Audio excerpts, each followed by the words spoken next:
Secondo lei l'Africa paga un caro prezzo sugli errori delle grandi potenze? We end up with injustice, we end up with corruption, we end up with poverty, we end up with the worst possible things, we end up with the image. I don't have to tell you the image that you have in Africa. I don't have to tell you. Listen, when I was in office as an Air Force pilot, I went to school and trained in the cities. When I became an Air Force pilot, I had the opportunity to travel around the country. That's when I saw there is a big difference between those of us living in the cities and the mass people who feed us living in the rural areas. My brother, you listen to me carefully. The water they drink in those rural areas is such that the water you use to flush your toilet, the water we use to flush our toilet in the cities is much cleaner than the water they drink in the villages. No clinics, no hospitals, etc. No headache, no needles to even sew their clothes.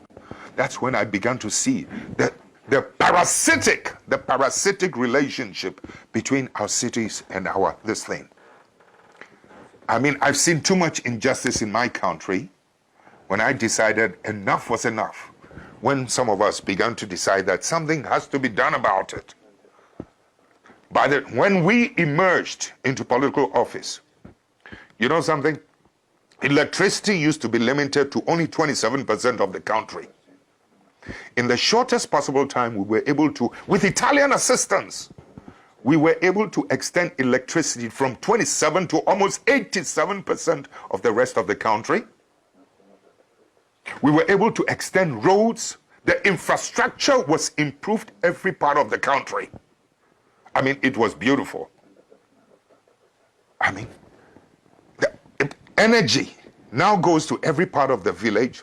Children can now go to school and can learn at night, so that my children living in the city will not have an advantage over that child in the village. My child has no superior, was not born with anything superior than that child in the village. But so long as that child in the village is denied and deprived of electricity to learn at night and good water, etc., my child in the city will always have the advantage over the ones in the rural areas.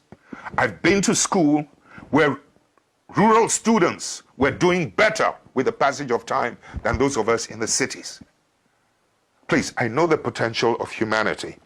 So when you're talking about the effects of some of these things, sometimes, you know, these superpowers must learn to accommodate and to live and to accept patriotic leadership, patriotic citizens.